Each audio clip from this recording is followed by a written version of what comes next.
The mind of a leader. Control without control. Introduction. There are moments in life when you encounter a presence that unsettles you, not because it is loud, but because it is quiet in a way that feels intentional. A stillness that does not come from hesitation, but from certainty.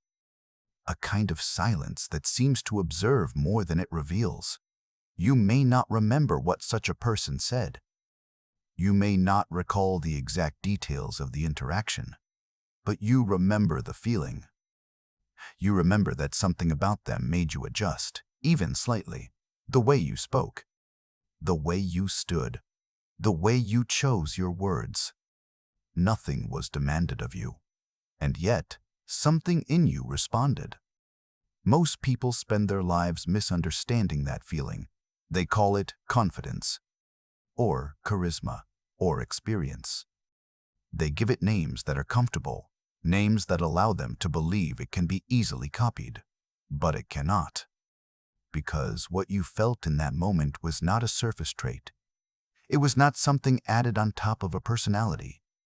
It was something deeper, something constructed over time, through awareness, restraint, and a precise understanding of how human behavior unfolds beneath the visible layer. This book is about that layer. Not the obvious actions that people see and attempt to imitate, but the invisible structure beneath those actions. The part of leadership that is rarely explained, and even more rarely understood. The part that does not rely on authority, or position, or volume. The part that works, even when no one realizes it is working. There is a common belief that leadership is about control. About directing people, shaping outcomes, making decisions that others follow. And on the surface, this belief appears logical. After all, if you are responsible for an outcome, it seems natural that you must guide the actions that lead to it. But this belief contains a flaw so subtle that most never question it. The assumption that control must be visible to be effective. In reality, visible control is often the weakest form of control. It invites resistance. It triggers ego. It creates a dynamic where people comply externally while disengaging internally. They follow instructions, but they do not commit to them. They execute, but they do not invest. And without investment, there is no real power. The most effective leaders understand something different. They recognize that human beings do not resist direction. They resist the feeling of being directed. They do not reject guidance. They reject a loss of autonomy. The moment a person feels that their choice has been taken from them, something instinctive begins to push back. Even if that resistance is silent, even if it never becomes visible, it is there, and it shapes everything that follows.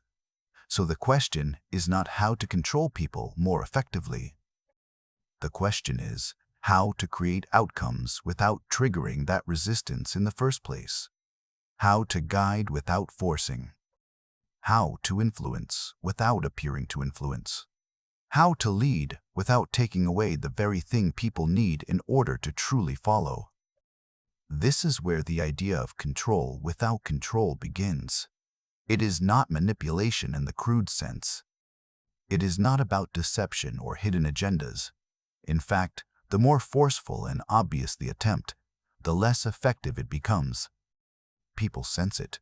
They feel it in subtle ways, even if they cannot articulate why. True influence does not fight against human nature. It aligns with it. To understand this, you must first accept something uncomfortable. Most human decisions are not as rational as they appear. People like to believe they think clearly, that they evaluate options logically, that their choices are based on reason. But beneath that surface, something else is operating. Emotions, patterns, identity, fear, desire.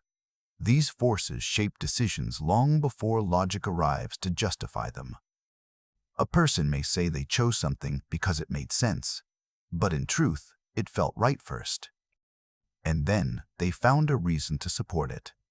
A leader who does not understand this will always struggle, because they will try to convince people through logic alone. They will explain, argue, present facts, and expect alignment. And sometimes they will succeed, but often they will not, because they are speaking to the part of the mind that comes last, not the part that decides first.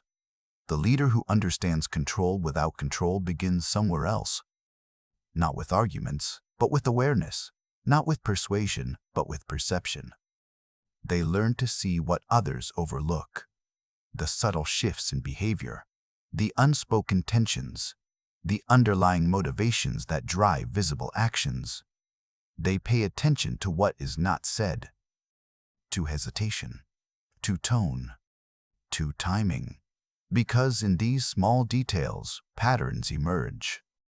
And once patterns are visible, influence becomes precise, not forced, not scattered, but directed with intention. This does not mean that the leader becomes passive. It does not mean they withdraw or avoid responsibility. On the contrary, it requires a higher level of engagement, a deeper level of presence. It means choosing when to speak and when to remain silent, when to guide and when to step back, when to act and when to allow others to act. These choices are not random. They are deliberate, and they are based on a level of understanding that takes time to develop. Because the greatest challenge in leadership is not managing others. It is managing oneself. Most people react. They respond immediately to what they see, what they hear, what they feel. They interrupt. They correct. They assert. And in doing so, they reveal more than they intend. They reveal their impatience, their need for control, their discomfort with uncertainty. A leader cannot afford this, because every reaction shapes perception, and perception determines how others respond. If you appear uncertain, people hesitate. If you appear forceful, people resist. If you appear desperate for control, people withdraw from it. But if you remain composed, if you observe before acting, if you choose your moments with precision, people begin to adjust around you, not because they are told to, but because something in your presence suggests that adjustment is necessary. This is not something that can be achieved overnight. It is not a technique that can be applied mechanically. It is a way of thinking, a way of seeing, that develops through awareness and practice. And it begins with a shift away from the need to control outcomes directly, and toward the ability to shape the conditions that create those outcomes. Because when conditions are right, outcomes follow naturally. This is the foundation of everything that follows in this book, not commands, not authority, but understanding. A quiet, deliberate understanding of how people think, how they feel, how they decide, and how those decisions can be guided without ever feeling forced. By the end of this journey, you will not simply learn how to lead others. You will begin to see interactions differently. You will notice what you once ignored. You will understand why certain approaches fail, even when they seem logical. And you will begin to develop something far more powerful than control. Influence that does not need to announce itself. Influence that does not create resistance. Influence that works, even when it cannot be seen. Because the most effective leaders are not the ones who control the most. They are the ones who need to control the least, and yet shape everything. Chapter 1. The Illusion of Control. There is a quiet misunderstanding that sits at the center of almost every failed attempt at leadership. It is rarely questioned, almost never examined, and yet it shapes the behavior of those who believe they are in control.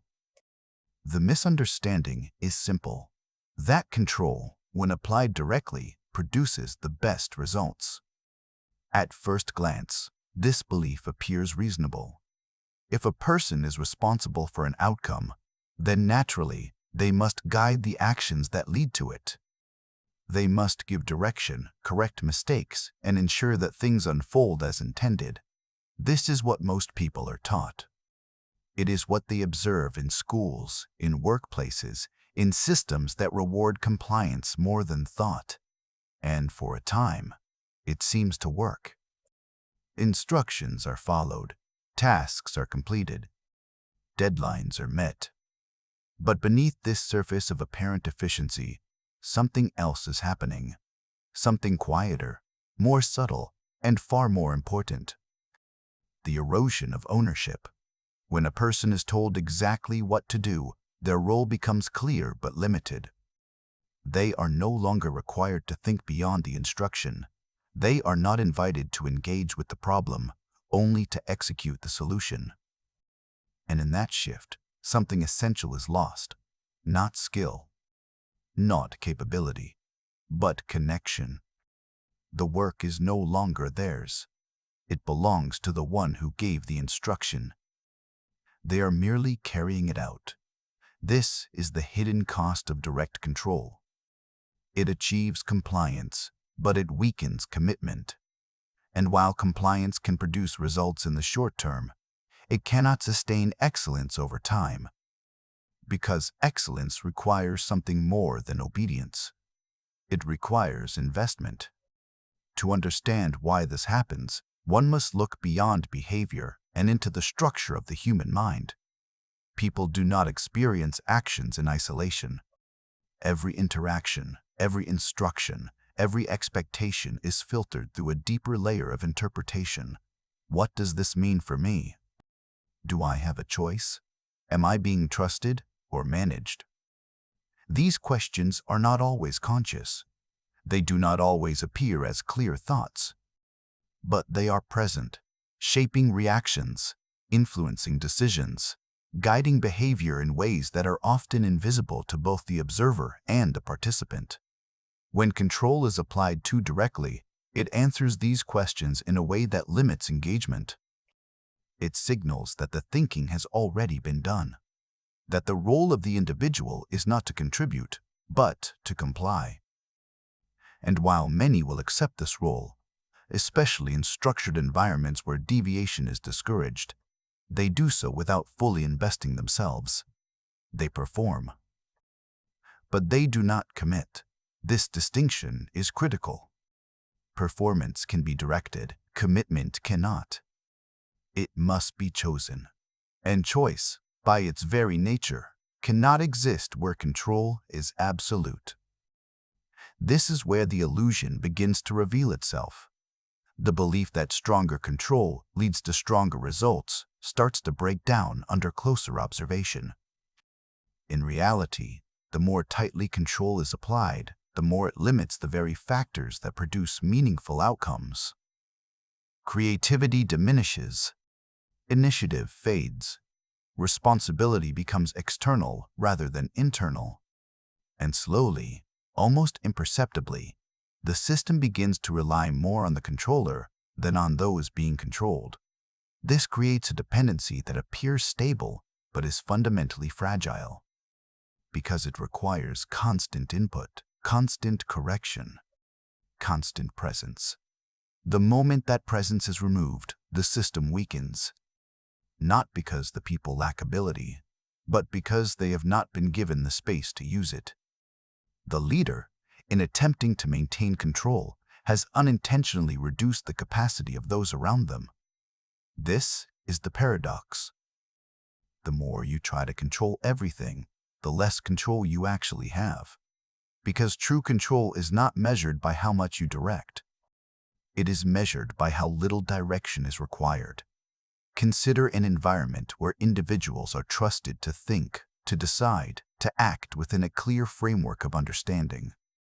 There are no excessive instructions, no constant oversight, no immediate corrections for every deviation.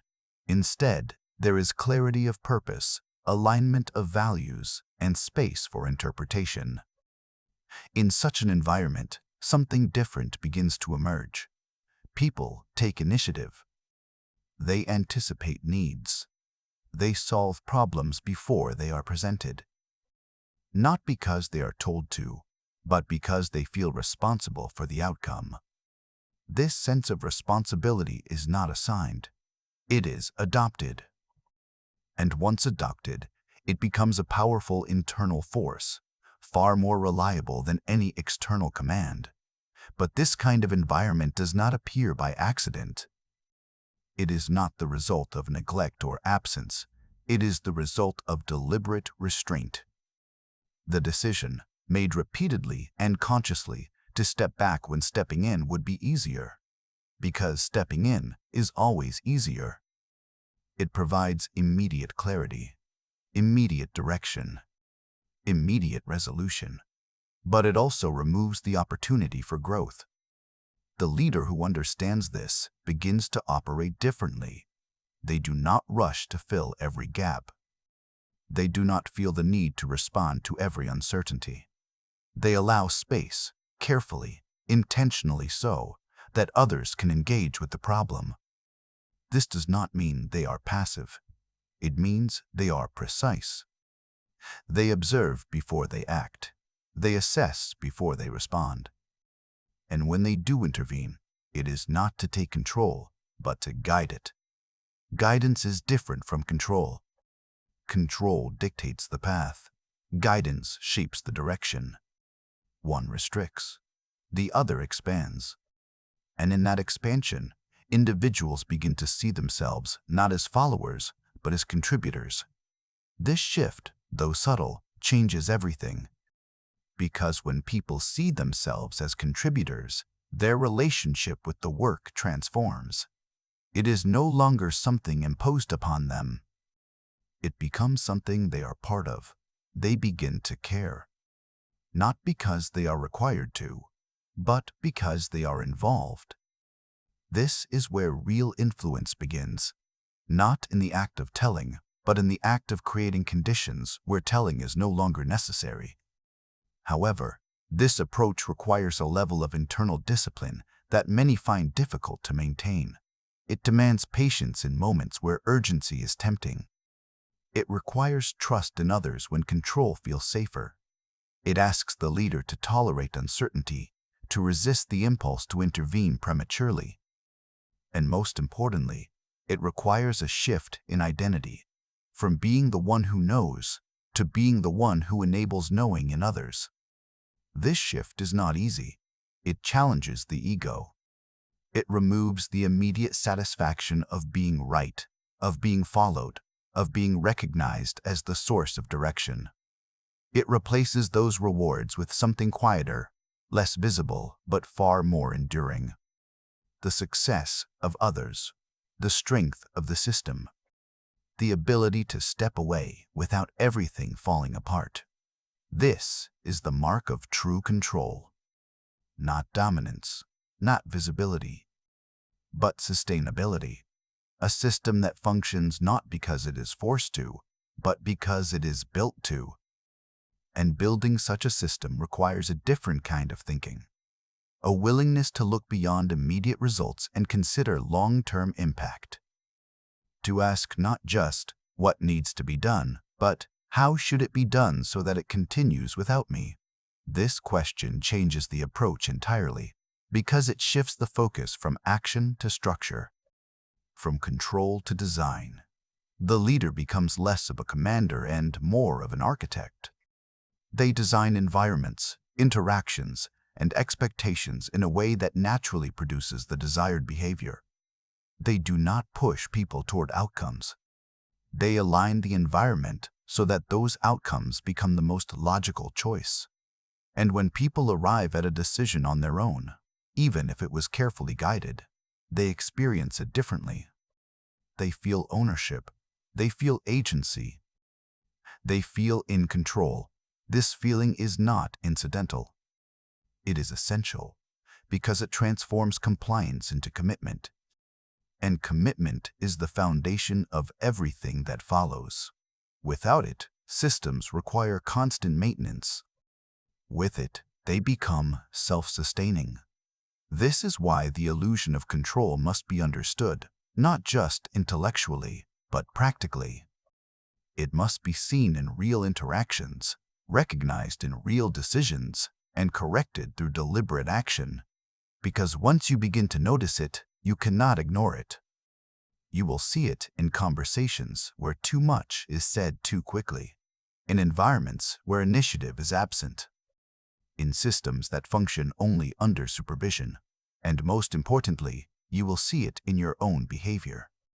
The moments where you feel the urge to step in, to correct, to direct, to take over. These moments are not signs of strength. They are opportunities. Opportunities to choose differently, to pause, to observe, to allow space where control would have been easier. And in that space, something new begins to form. A different kind of influence. One that does not rely on force. One that does not create resistance. One that grows quietly, steadily, until it becomes something far more powerful than control itself. Understanding. And from understanding, everything else follows. Chapter 2. The leader who never commands power reveals itself most clearly not in what a person does, but in what they resist doing. There is an impulse, almost instinctive, that emerges the moment responsibility is placed upon someone's shoulders. It arrives quietly at first, then grows stronger with time. The urge to correct, to instruct, to ensure that things unfold exactly as intended. It disguises itself as efficiency, as clarity, as leadership. But beneath that disguise lies something else. Fear, not always obvious, not always acknowledged, but present nonetheless. The fear that if you do not step in, things will go wrong. That if you do not guide directly, others will fail. That if you do not assert control, you will lose it. This fear is what turns potential leaders into managers of motion rather than architects of direction. It pulls them into the habit of commanding, of translating every objective into instructions, every uncertainty into explanation, every silence into speech. And slowly, without realizing it, they begin to replace thinking with compliance. The leader who never commands understands this impulse intimately, not because he is free from it, but because he has learned to see through it. He recognizes that the need to command often says more about the leader than it does about the people being led. It reflects a discomfort with uncertainty, a lack of trust, a desire to feel in control even if that control is superficial. So he does something that appears counterintuitive. He resists. He allows moments to unfold without immediate intervention. He observes where others rush to direct. He listens where others speak, and in doing so, he gains access to something that cannot be forced: genuine insight. Because when people are not immediately told what to do, they reveal themselves. They reveal how they think, how they approach problems, where they hesitate, where they overreach, where they lack confidence, and where they possess it, but have never been given the space to express it. These revelations are invaluable. They cannot be extracted through instruction. They can only be observed through restraint. Most leaders never see this layer because they interrupt it too quickly. They step in at the first sign of uncertainty, filling the space with direction. And while this may resolve the immediate issue, it erases the opportunity to understand the deeper structure beneath it. The leader who never commands is not passive. He is patient. There is a difference. Passivity avoids responsibility. Patience refines it. It is the discipline of waiting long enough to see clearly before choosing how to act. It is the ability to tolerate the discomfort of not being immediately effective in exchange for being precisely effective later. This requires a shift in perspective, from viewing leadership as action to viewing it as timing, because not every moment requires intervention. In fact, most do not. And when intervention is constant, it loses its impact. It becomes noise rather than signal, expectation rather than guidance. But when intervention is rare, deliberate, and well-timed, it carries weight. People listen differently. They respond differently. Not because they are being forced, but because they recognize that something meaningful is being said. This is where the leader who never commands begins to shape outcomes in a way that appears almost effortless. He does not rely on volume or repetition. He relies on precision. A single question, asked at the right moment, can redirect an entire line of thinking. A brief observation, offered without force, can alter the course of a decision. A pause, held just long enough, can create space for someone else to step forward. These actions are small, but their impact is not, because they engage the mind of the other person. They invite participation rather than enforce compliance, and participation changes everything. When a person participates in a decision, even in a limited way, they begin to identify with it. It becomes partially theirs. And once something is perceived as mine, it is treated differently. It is protected, developed, improved. Not out of obligation, but out of ownership. This is the foundation upon which true leadership is built. Not on authority, but on alignment. Not on control, but on contribution. The leader who never commands understands that people do not need to be pushed to perform at their best. They need to be placed in conditions where their best becomes the natural response. And creating those conditions requires subtlety. It requires the ability to frame situations in a way that guides thinking without restricting it. To present challenges that encourage initiative rather than dependence. To offer direction that feels like discovery rather than instruction.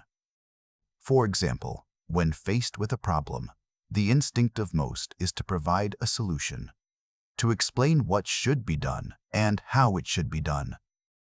But the leader takes a different approach. He asks, not random questions, but deliberate ones. Questions that narrow focus, that highlight key elements, that lead the other person to consider aspects they may have overlooked. What do you think is the main obstacle here? It is a simple question, but it shifts the dynamic entirely. Now the person is not receiving information. They are generating it. They are engaging with the problem, exploring it, taking a position. And once that process begins, it builds momentum. Another question follows. What options do you see? Then another. Which one aligns best with what we're trying to achieve? Step by step, the individual moves closer to a solution. Not because it was given to them, but because it was uncovered through their own thinking. And when the solution finally emerges, it carries a different weight. It is not something to be followed. It is something to be defended. This is how influence replaces control. Not by removing direction, but by embedding it within the process of thinking itself. However, this method is not without its challenges. It requires restraint in moments where speed is tempting. It requires trust when certainty is not guaranteed. It demands that the leader relinquish the immediate satisfaction of being the source of answers. And for many, this is the hardest part, because it touches something deeper than strategy. It touches identity, the need to be seen as knowledgeable, the need to be recognized as capable, the need to be the one who knows. But the leader who never commands understands that real strength does not come from having all the answers. It comes from creating an environment where answers can emerge from anywhere. This decentralization of thinking does not weaken control. It strengthens it, because now the system does not rely on a single point of direction. It becomes adaptive, responsive, capable of functioning even in the absence of the leader. This is not a loss of authority. It is its evolution. Authority, in its traditional form, is tied to position. It exists because it is given, because it is recognized, because it is enforced. But this form of authority is limited. It works only within defined boundaries. Remove the structure, and it begins to fade. The authority of the leader who never commands is different. It is not granted. It is earned.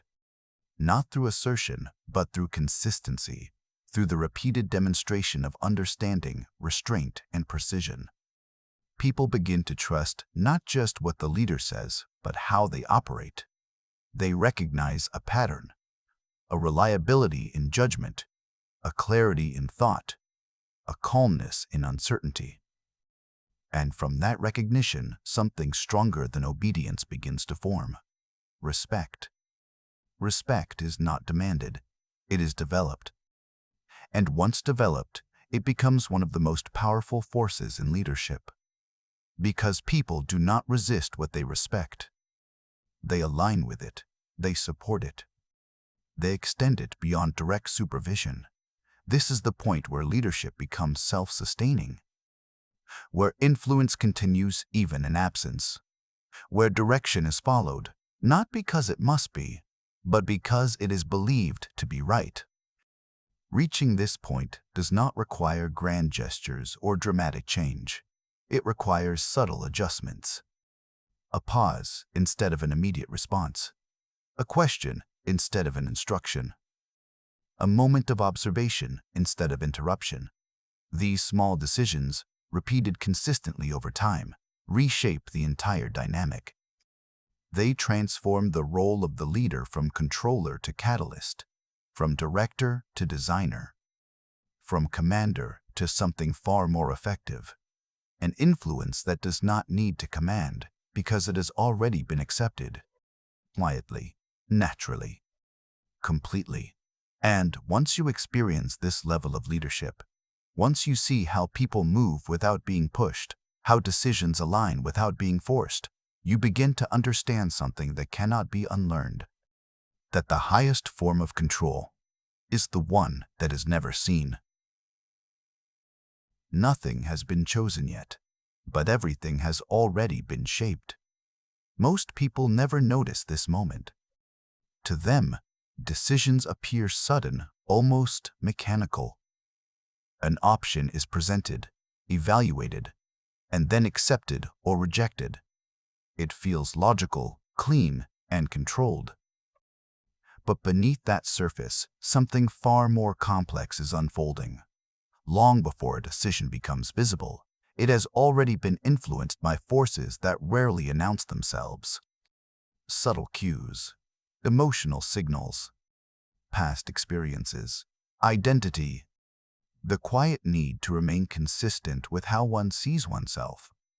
By the time logic arrives to explain the decision, it is often too late to change it. The leader who understands this does not try to control decisions at the final stage. He shapes them at the beginning. This is the foundation of influence, not forcing outcomes, but guiding the process that creates them. To see this clearly, you must first let go of a comfortable illusion that people decide primarily through reason. Reason plays a role, but it is rarely the starting point.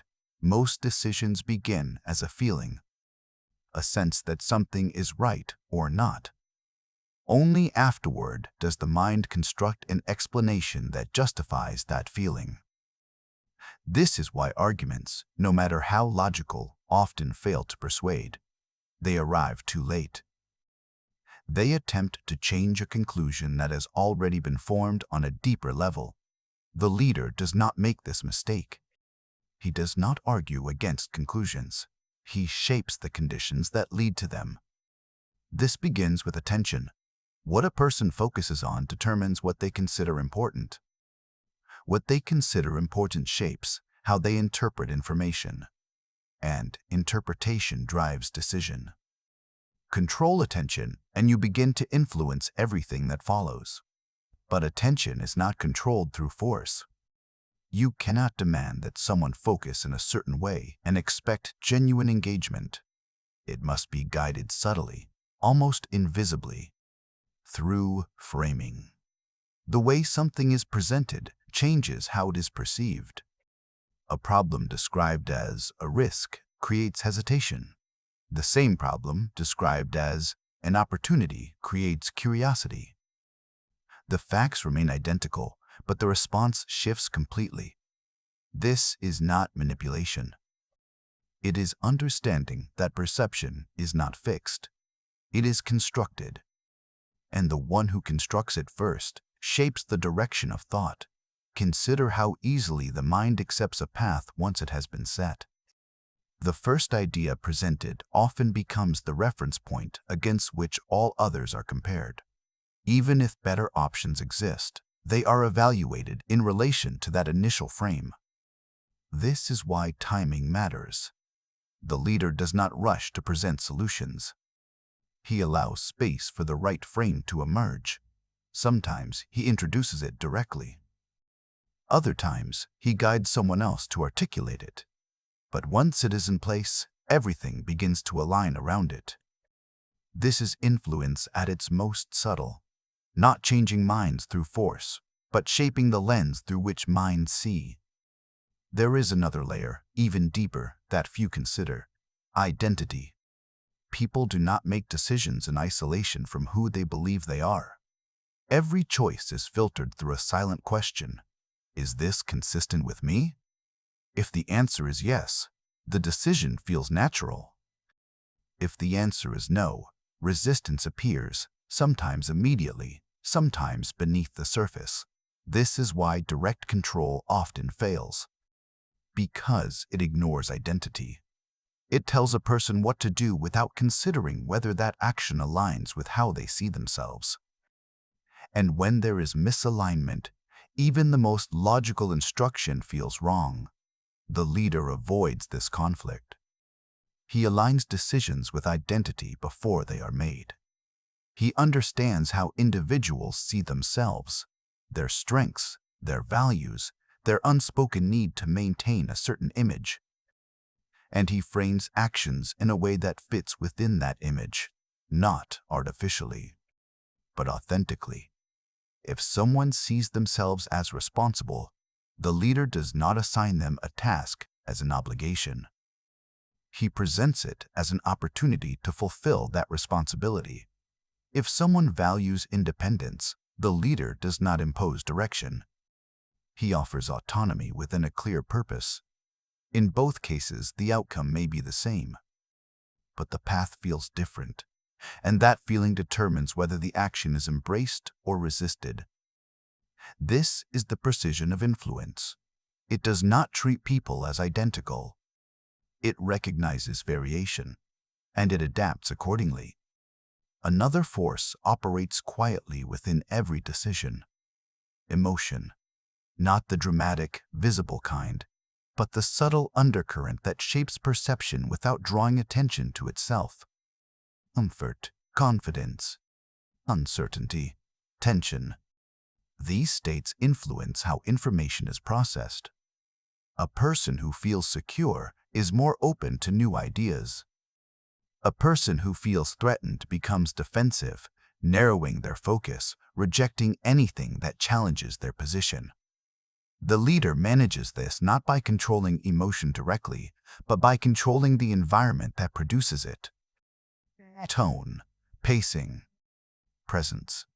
These elements create a psychological space where certain responses become more likely. A calm presence reduces tension. A measured pace encourages thought. A composed tone signals stability. These are not techniques to be applied mechanically. They are expressions of internal control, and that is why they are effective. Because people do not respond only to words. They respond to the state behind those words. If the state is rushed, the response becomes rushed. If the state is uncertain, the response becomes uncertain. But if the state is steady, grounded, deliberate, the response begins to mirror it. This mirroring is one of the most powerful mechanisms of influence. People align not just with what they hear, but with what they feel in the presence of another. And this alignment often happens without awareness. It is subtle, automatic, human. The leader does not force this alignment. He embodies it. This is why internal control is essential. Without it, external influence becomes inconsistent, forced, unreliable. But with it, influence becomes natural, almost effortless. There is a final element that completes this structure: choice. People must feel that they are choosing, not because the choice is entirely unrestricted, but because the experience of choosing remains intact. Remove this, and resistance appears. Preserve it, and alignment becomes possible. The leader understands this deeply. He does not eliminate options, he shapes them. He presents paths in a way that highlights certain outcomes while allowing others to exist without emphasis. He guides attention toward what matters without closing off alternatives completely. And in doing so, he creates a landscape where the desired decision becomes the most natural one to make. Not the only one, but the one that feels right. This is the essence of control without control. It does not trap. It does not force. It does not restrict. It guides. Quietly, precisely, effectively. And when it is done well, it leaves no trace of effort behind. The decision feels like it emerged on its own. The action feels self-directed. The outcome feels earned. And that is why it works. Because people do not resist what they believe they have chosen. They protect it. They commit to it. They become part of it. And when that happens, control is no longer necessary, because influence has already done its work. Chapter 4. Silence as a leadership tool. There is a sound that is louder than commands, more powerful than arguments, and more instructive than any lecture. It is silence. The absence of words, a pause that carries weight. A space in which decisions, actions, and understanding emerge not from force, but from observation, reflection, and self-direction. Most leaders fear silence. They rush to fill it with instructions, advice, or reassurance. They fear that without their voice, the system will falter, the work will fail, the people will be lost. But it is precisely this fear that undermines their influence. Silence, when used deliberately, is one of the most potent instruments in a leader's arsenal. Silence forces thought. It creates a vacuum that the mind naturally fills. When words are withheld, people are invited to explore possibilities on their own. They consider consequences they may have ignored. They weigh alternatives they might have dismissed. They step into the gap where leadership does not dictate, but subtly guides. Consider a meeting in which a problem is presented. A conventional leader speaks immediately, filling the room with solutions, recommendations, and directives. The space for independent thinking disappears.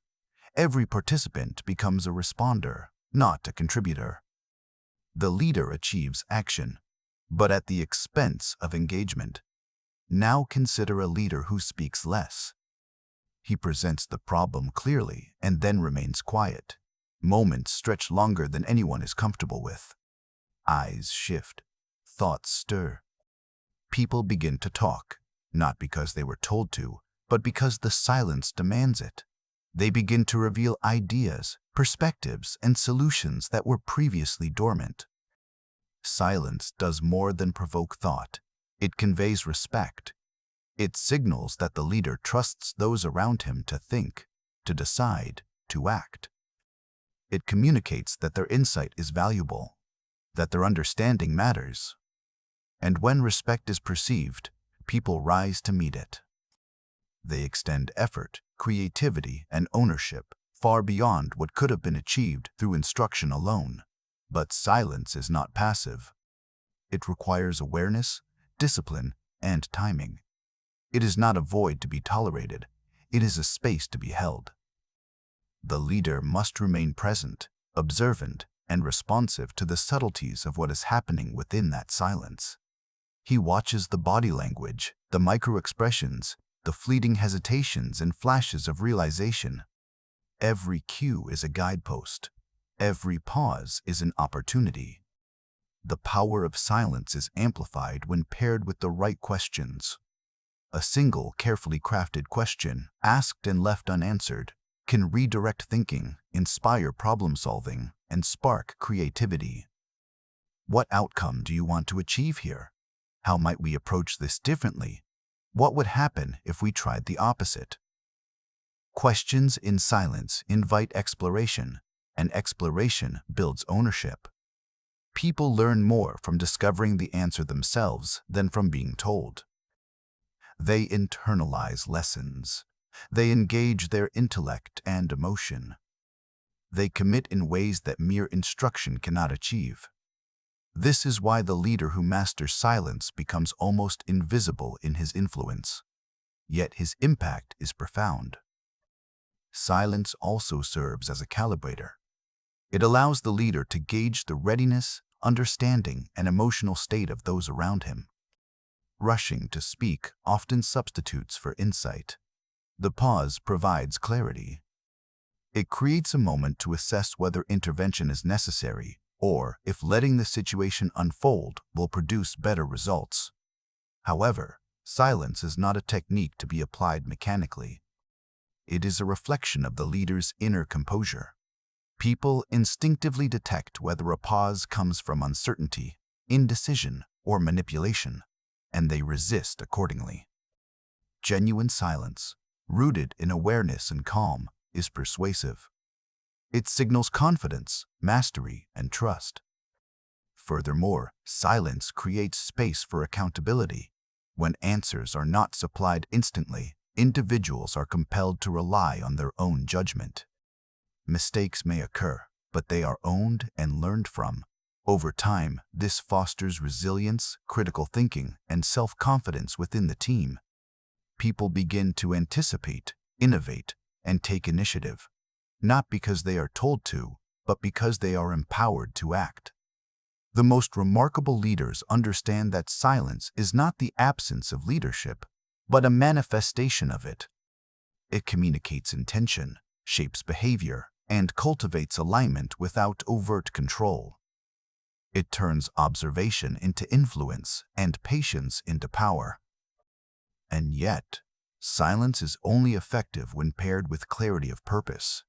A pause in the midst of confusion produces anxiety, not insight. Silence without direction is emptiness.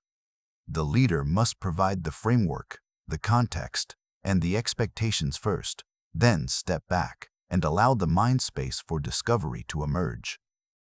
This duality, providing clarity without over-directing, offering structure without imposing, defines the art of leadership. It is in the tension between guidance and restraint that true influence is forged. In silence, people confront themselves, their assumptions, and their potential. They think, reason, and decide in ways they would not if the leader filled every gap with words. They take ownership of outcomes.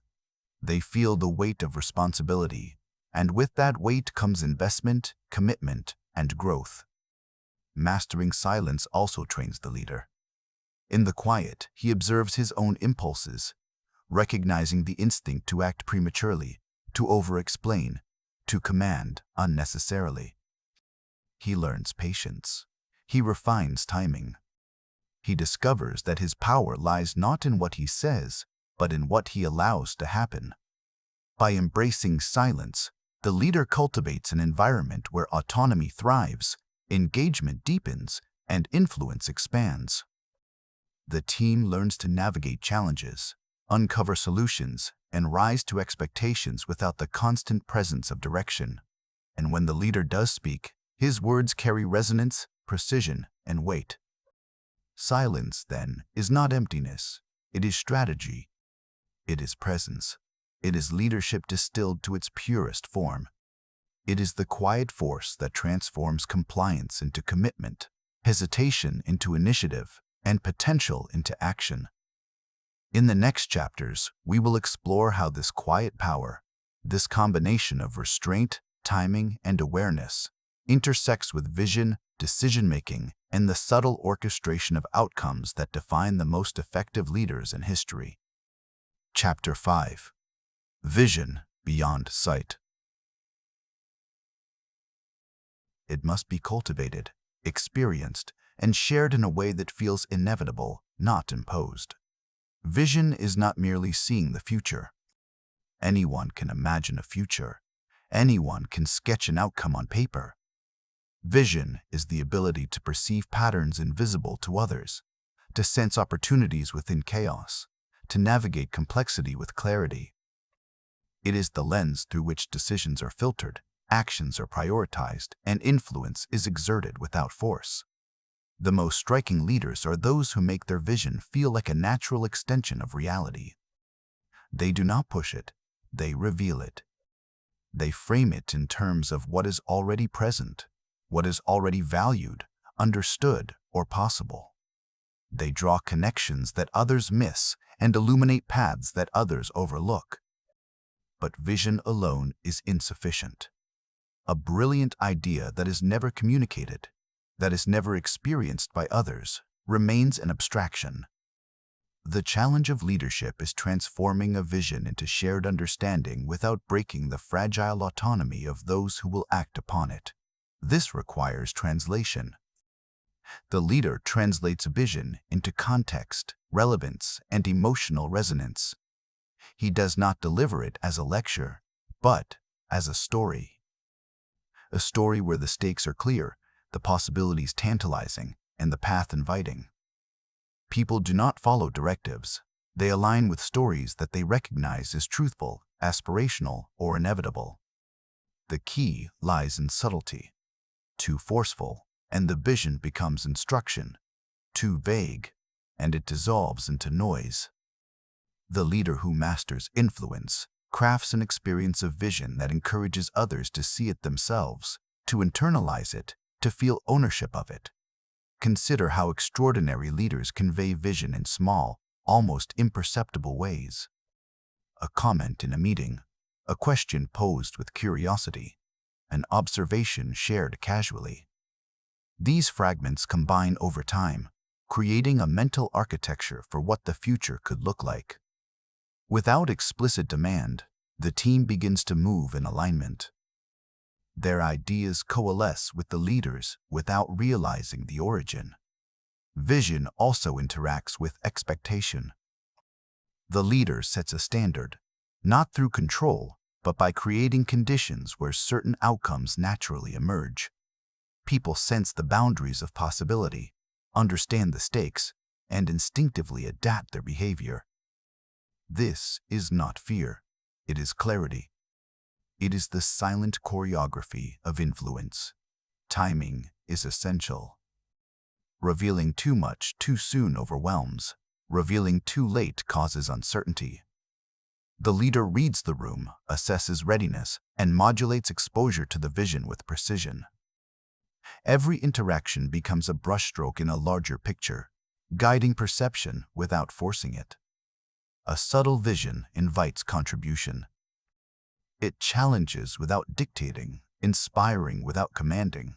It creates space for initiative while maintaining coherence.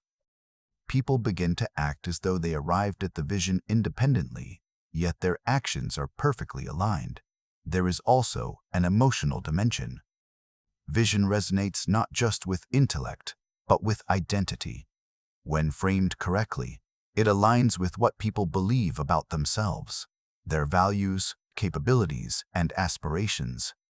This alignment transforms engagement into commitment. When individuals perceive a vision as a reflection of who they are or who they wish to become, they invest in it with unmatched energy and focus. History provides countless examples. Leaders who changed the course of nations did so not by issuing orders at every step, but by creating an atmosphere where the future they imagined became the most compelling possibility. People acted not because they were forced, but because they could not imagine acting otherwise. This is why vision must always precede action. Without it, even brilliant strategies fail. Teams execute tasks efficiently, but they lack cohesion, inspiration, and alignment. They move, but without direction. They act, but without meaning. The challenge, then, is to embody vision in every aspect of leadership. It is in presence, in decisions, in restraint, in questions, and even in silence. Vision permeates the culture, the mindset, and the environment. It becomes part of the air people breathe, influencing thought and behavior before words are spoken. Yet, the greatest leaders understand that vision is not static. It evolves as new information emerges, as conditions shift, and as people grow. The leader must remain flexible, adjusting the frame without diminishing its clarity. This requires humility and awareness, the capacity to guide without constraining, to adapt without appearing inconsistent, to influence without controlling. A compelling vision also tests resilience. It attracts resistance, challenges assumptions, and forces reflection. Not everyone will embrace it immediately. Some will question it, others will doubt it. The leader does not respond with defensiveness, but with patience, persistence, and subtle reinforcement. Through consistent action, careful framing, and unwavering composure, skepticism transforms into alignment. Ultimately, vision is a quiet force. It does not rely on orders, memorandums, or constant meetings. It relies on perception, alignment, and resonance. When shared effectively, it becomes a self-reinforcing cycle. People act, outcomes emerge, confidence grows, and influence spreads. The leader who masters vision knows that the true power of influence lies not in directing others, but in creating an environment where the future feels inevitable yet discovered, where people move not because they are told to, but because they believe it is the natural course. And this, more than any command or instruction, defines enduring leadership, the ability to shape outcomes, align minds, and inspire action, all without forcing it, all without the other realizing how seamlessly they have been guided.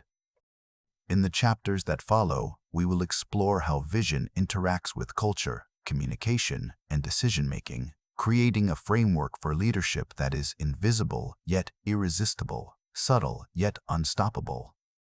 Chapter 6. The Subtle Architecture of Influence. Influence is not an explosion. It is not a command, a speech, or a decree that forces obedience. Influence is architecture. Quiet, deliberate, invisible architecture, built piece by piece, moment by moment, until it shapes thought, behavior, and action without anyone noticing. It is a structure in the mind, a scaffold that supports decisions, and a framework upon which action naturally falls into alignment. Most people imagine influence as persuasion words strung together to convince, arguments marshaled to compel. This is a surface-level understanding. True influence operates on a level beneath conscious awareness, beneath defensiveness, beneath resistance. It is crafted not through force, but through subtlety, patience, and relentless attention to the unseen. At its core, influence is about creating conditions. Conditions in which the right choice becomes obvious. Conditions in which people align not because they are ordered, but because the environment, the cues, and the interactions all converge to make that choice feel inevitable. To understand this, imagine a conductor standing before an orchestra. He does not play the instruments himself. He does not force the violinist to move the bow or the flutist to breathe at a certain moment. Yet, through subtle gestures, precise timing, and anticipation of their instincts, he orchestrates a symphony. Each musician feels they are expressing themselves freely, yet their contributions are perfectly aligned. This is influence distilled. Influence begins with perception. A leader must first see what others do not. Not in the sense of clairvoyance, but in understanding dynamics, motivations, and undercurrents that others ignore. Who holds unspoken authority in the room? Who hesitates under pressure, and why? Who thrives when challenged, and who withdraws when scrutinized? The subtleties of these patterns are the raw material of influence. From perception arises calibration. The leader adjusts not just what is said, but how it is said, when it is said, and to whom. A question asked too soon can close minds. A compliment delivered without authenticity can be dismissed. A silence filled too late loses its power. Each interaction is an opportunity to build the architecture of influence or to erode it. Trust is the cornerstone. Without trust, every subtle maneuver is met with suspicion, every pause with doubt, every suggestion with resistance. Trust is earned through consistency, integrity, and a demonstration that the leader's interest aligns with the team's welfare, not just with personal authority. Once trust is established, influence becomes almost effortless. People follow not because they are commanded, but because they want to. They align not out of obligation, but out of confidence in judgment, character, and insight. Influence also requires invisibility. The more people notice that they are being influenced, the more they resist. True influence is experienced as freedom. The other person feels that their decisions, their thoughts, and their actions are their own, even when the structure guiding them was entirely constructed by the leader. The most powerful leaders leave no trace of their guidance. It feels organic, inevitable, and self-directed. The tools of subtle influence are deceptively simple. Silence, as explored in the previous chapter, creates space for reflection and self-direction. Questions redirect thinking without imposing conclusions. Timing shapes receptivity. Framing transforms perception. And yet, mastery of these tools is rare. It requires acute observation, self-control, and the willingness to let outcomes unfold without immediate intervention. Consider framing. Every situation can be framed in countless ways, yet only some frames produce alignment. A project may be described as a challenge or an opportunity. A setback can be presented as failure or as a learning experience. The facts remain the same, but the interpretation shifts dramatically. The leader who understands framing shapes the mental landscape before decisions are made, guiding thinking without dictating it. Another element is emotional resonance. People rarely act purely from logic. Decisions are colored by mood, perception, and emotional alignment with the leader. Calm presence generates calm action. Excitement generates momentum. Restraint generates reflection. Leaders manipulate emotion not through coercion or theatrics, but through alignment, mirroring, pacing, and subtle signaling that sets the tone for the room. Influence is also relational. It is constructed in the spaces between people.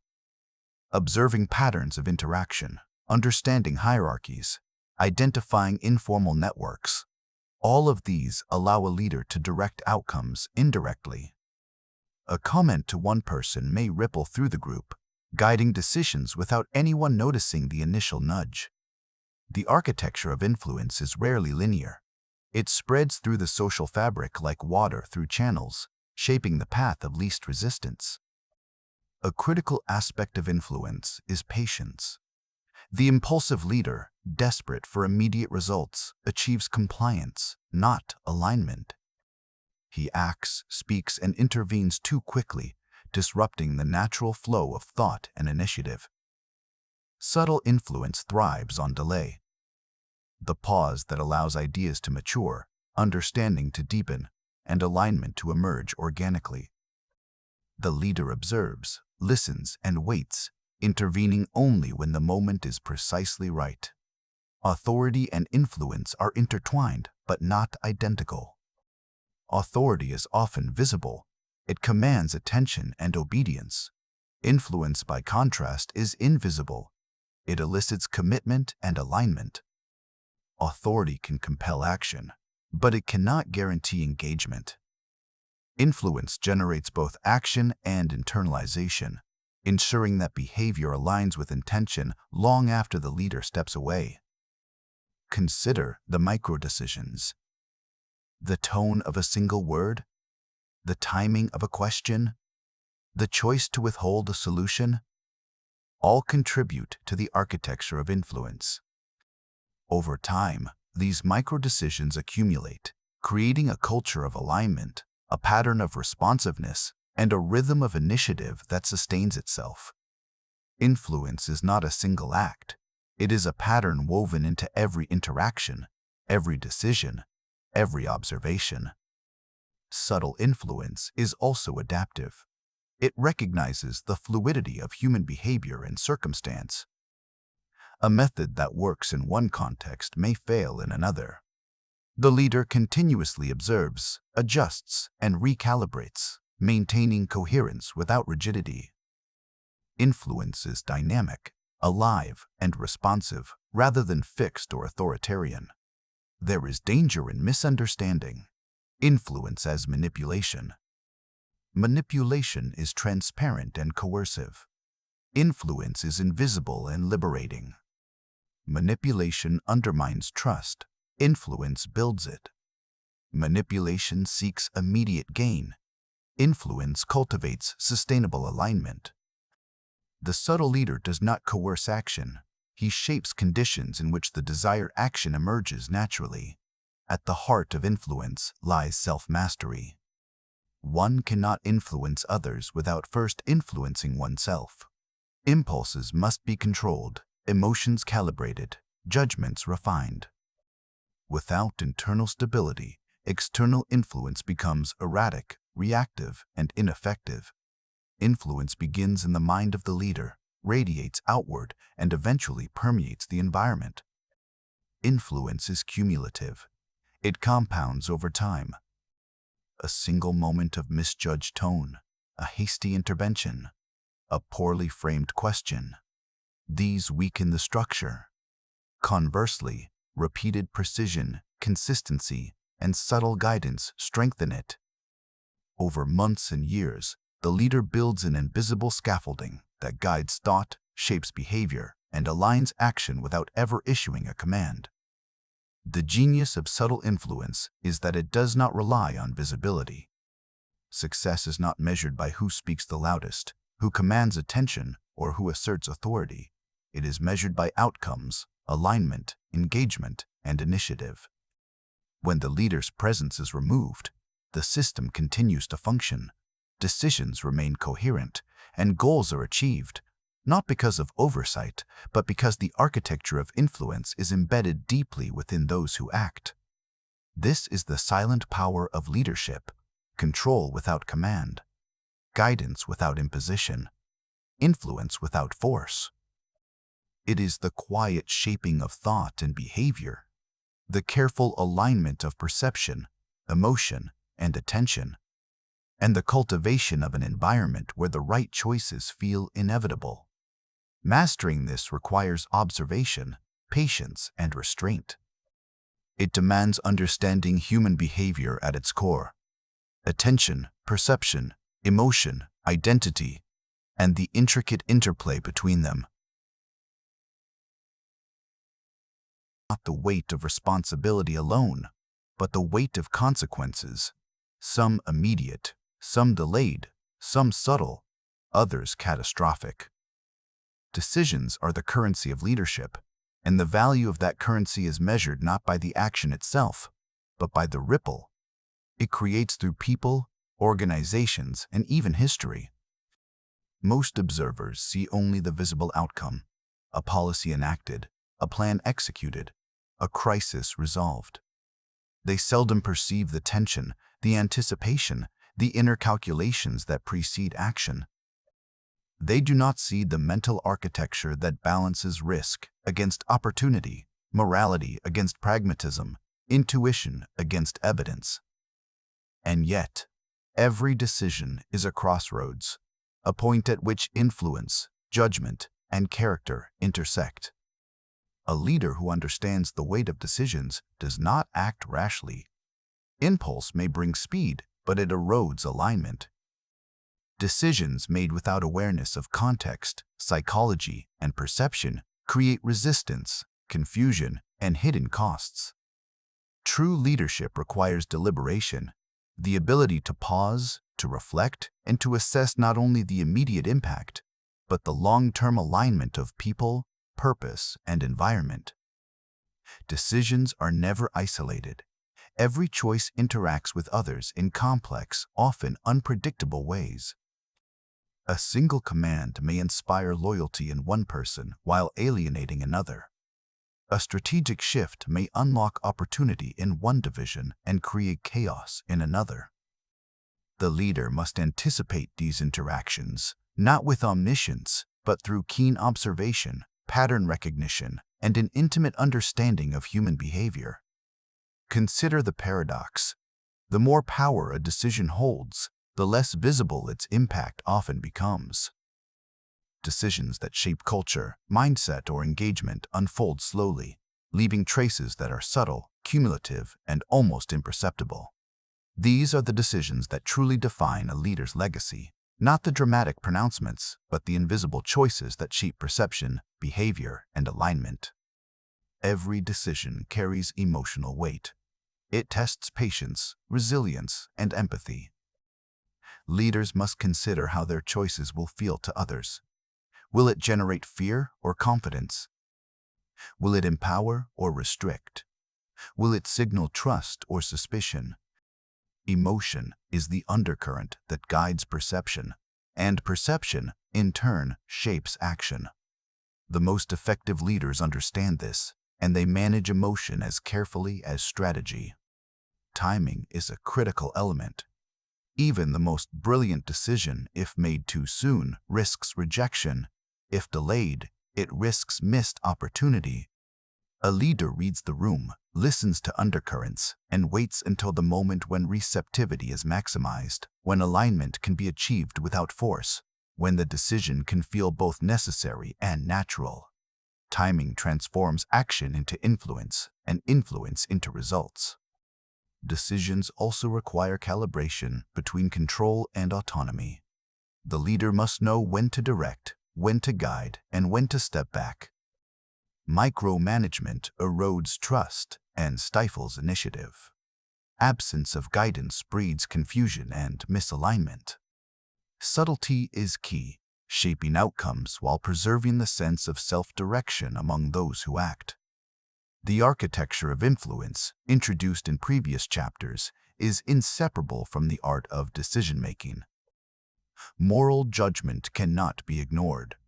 Decisions are not only tactical, they are ethical. Leadership tests integrity continuously. The choice may offer efficiency at the cost of fairness, profit at the cost of trust, short-term gain at the cost of long-term stability. Leaders must balance pragmatism with principle, understanding that decisions inconsistent with values will erode influence, even if they achieve immediate results. Risk is inherent in every decision. Uncertainty is inevitable. Leaders do not eliminate it. They navigate it. They anticipate consequences, weigh probabilities, and create contingencies. But they also accept that unpredictability is part of human systems. Over-preparation can create paralysis, and overconfidence can produce catastrophe. Mastery is in finding the balance, readiness without rigidity, caution without fear, decisiveness without rashness. Communication is inseparable from decision-making. The leader's choice must be conveyed with clarity, confidence, and alignment with perception. Words are not mere tools. They are instruments that shape reception, understanding, and commitment. Poorly framed decisions, even if sound in principle, will falter if the audience cannot comprehend, trust, or internalize them. Subtle guidance, timing, and framing converge to ensure that decisions are not only made, but embraced. Reflection is critical. After a decision is made, The leader must observe its unfolding, analyze its outcomes, and adjust where necessary. Feedback is not a signal of weakness. It is an instrument of mastery. Understanding why a choice succeeded or failed strengthens the architecture of influence and prepares the leader for future decisions with greater insight and precision. A single decision can cascade into unforeseen consequences. Leaders must anticipate these ripples, yet accept that some outcomes cannot be predicted. The measure of leadership is not the absence of mistakes, but the capacity to manage their impact, learn from them, and maintain alignment in the face of uncertainty. Resilience, both personal and organizational, is forged in these moments. Delegation intersects with decision-making in subtle ways. Choosing who acts, who decides, and who influences outcomes is itself a high-stakes decision. Trust, capability, perception, and alignment must be assessed continually. Delegation is not abdication. It is strategic distribution of influence and responsibility, designed to amplify impact while maintaining coherence. The weight of decisions also manifests internally. Leaders experience isolation, even when surrounded by teams. The mental load of choices, alternatives, contingencies, and ethical dilemmas is heavy. Self-awareness, reflection, and discipline are essential to sustain clarity and prevent impulsive or biased choices. Internal composure radiates outward, influencing the perception and response of those who follow. Great leaders recognize patterns in decision-making.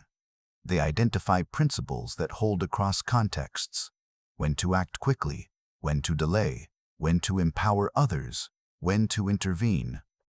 These principles form the backbone of strategic consistency, allowing influence to scale without fracturing under complexity or pressure.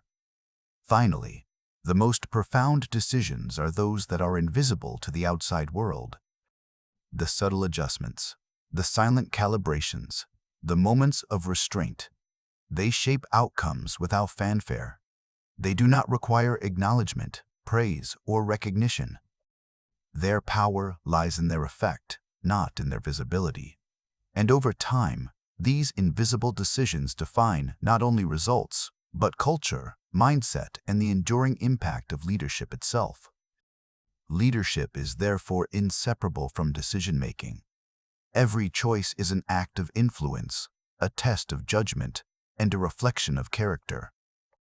The weight of decisions is both the burden and the power of leadership, demanding awareness, precision, subtlety, and moral clarity. And when mastered, it transforms leadership from a series of actions into an invisible force that shapes outcomes, aligns minds, and inspires commitment long after the leader has stepped back. Understanding this weight is not optional. It is essential. To ignore it is to risk misalignment, resistance, and failure. To embrace it is to wield influence with precision, integrity, and subtlety. Every decision becomes a building block in the architecture of leadership, contributing to outcomes that feel inevitable, natural, and self-directed by those who achieve them. In the chapters ahead, we will explore the interplay of decision-making with trust, culture, and long-term influence, how leaders craft environments that sustain alignment, ownership, and performance, all while maintaining the subtle control that is the hallmark of extraordinary leadership.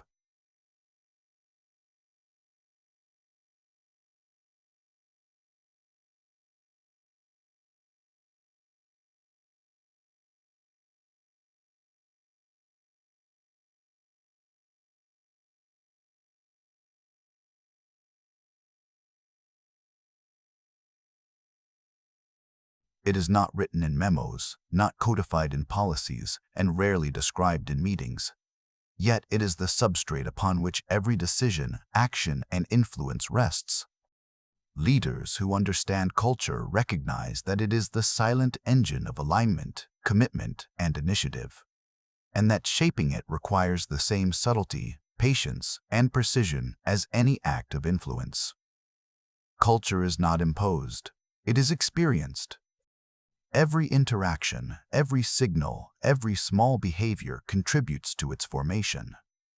When a leader celebrates curiosity, listens intently, and models accountability, these micro-behaviors ripple through the organization, quietly establishing norms. Over time, they become expectations, unspoken yet universally understood. Employees, colleagues, or followers begin to act in ways consistent with these cues, not because they are told to, but because the environment itself rewards alignment. The power of culture lies in its invisibility. When functioning properly, it is taken for granted.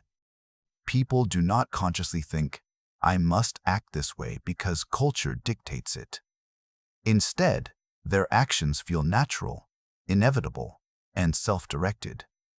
It is in this subtle alignment that leaders achieve results without micromanaging, coercing, or commanding. The culture itself becomes the mechanism of control, guiding behavior without the appearance of control. Trust is the backbone of culture. A culture devoid of trust is fragile, brittle, and reactive. It collapses under pressure because actions are governed by fear or self-preservation rather than alignment with shared purpose. Leaders cultivate trust through consistency, authenticity, and reliability. When people sense integrity at every level, from decisions to communication to personal behavior, they internalize expectations without resistance. Influence becomes internalized, not enforced. Every leader leaves an imprint on culture, whether consciously or not. Silence, tone, priorities, and the framing of decisions all convey values. These signals shape how people think, how they interact, and how they respond under pressure. A leader who underestimates this subtle messaging risks creating a misaligned culture where values are proclaimed but not practiced, where compliance is superficial and engagement is fleeting. Culture also interacts dynamically with identity.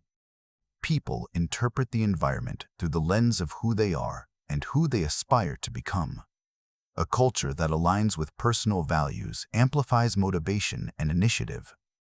A culture that conflicts with identity breeds resistance, cynicism, and disengagement. Leaders who grasp this principle do more than enforce rules. They craft experiences that resonate with the core of who people are, inviting alignment rather than demanding it. The architecture of culture is constructed in layers. Visible rituals, meetings, celebrations, and recognition interact with invisible norms, expectations, and emotional currents. Leaders who understand the interplay between these layers can create environments that are self-reinforcing. Recognition amplifies desired behaviors.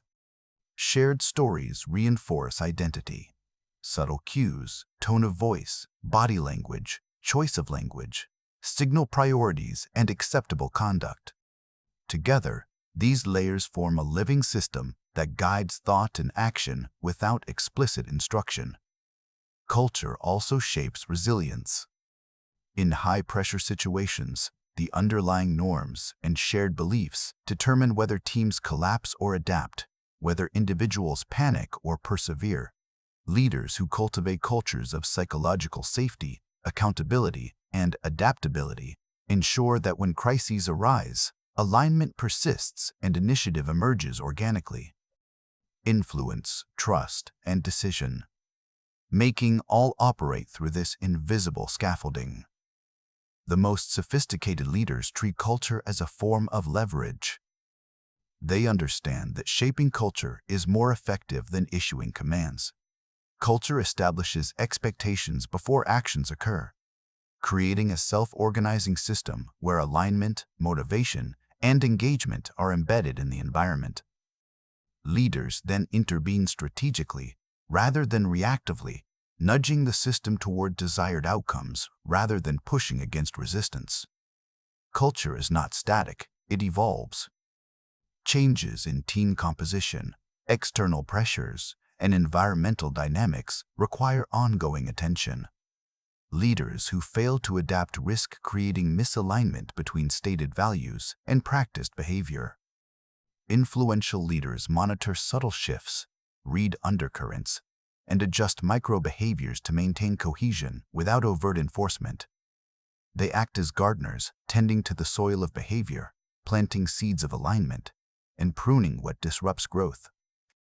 Stories are among the most potent tools for shaping culture. Narratives of past successes, failures, resilience, and learning establish frameworks for interpreting events, guiding behavior, and reinforcing values. Stories transform abstract principles into lived experience, allowing individuals to internalize norms and expectations without feeling imposed upon. They are invisible teachers, transmitting culture across time and space, and amplifying the influence of leadership beyond immediate presence. Leadership culture also relies on selective visibility. Public actions, reinforced messages, and repeated rituals signal priorities. Private interactions, subtle acknowledgments, and nuanced framing shape perception and internalization. Together, visible and invisible layers align people towards shared purpose. The leader's role is to maintain coherence, ensuring that signals reinforce rather than contradict one another. Conflict is inevitable in any organization, but culture shapes how it is experienced and resolved. A culture grounded in respect, curiosity, and collaboration transforms disagreements into opportunities for growth. A misaligned culture turns disagreement into division, suspicion, and inertia. Leaders who cultivate constructive norms influence not only the content of decisions, but also the manner in which they are reached, ensuring that alignment persists even when perspectives diverge. Power in culture is subtle. It is not about hierarchy or title, but about shaping the environment in which choices feel natural. Leaders create constraints and opportunities that guide behavior without explicit instruction. People move as though they have chosen freely, yet their actions consistently align with organizational objectives. This invisible power is the hallmark of enduring influence. It survives the departure of any individual because it is embedded in shared understanding and expectation. The cultivation of culture demands emotional intelligence. Leaders must perceive the unspoken, anticipate reactions, and manage subtle signals. They recognize the impact of tone, body language, and timing on behavior. They understand how fear, trust, and aspiration interact with norms to shape action. Emotional mastery allows leaders to maintain coherence, even under pressure, ensuring that influence persists and culture remains resilient. Ultimately, the invisible culture of leadership is a living system. It is shaped by small actions, subtle cues, stories, and norms. It guides behavior, aligns perception, and amplifies influence. Leaders who master it create environments where engagement, initiative, and alignment occur naturally. Their presence is felt in outcomes, not in constant oversight. Their authority is embedded in the system, not asserted through command. This is the silent power of leadership, the capacity to construct a culture so coherent, compelling, and aligned that the organization moves in concert without explicit direction. It is the environment in which influence becomes self-reinforcing, decisions align seamlessly, and vision unfolds naturally.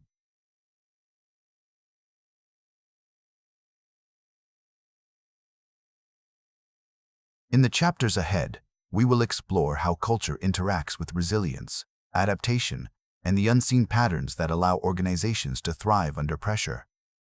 We will examine the mechanics of sustaining invisible influence and how leaders maintain alignment across time, change, and uncertainty, ensuring that the system they build persists long after their presence fades.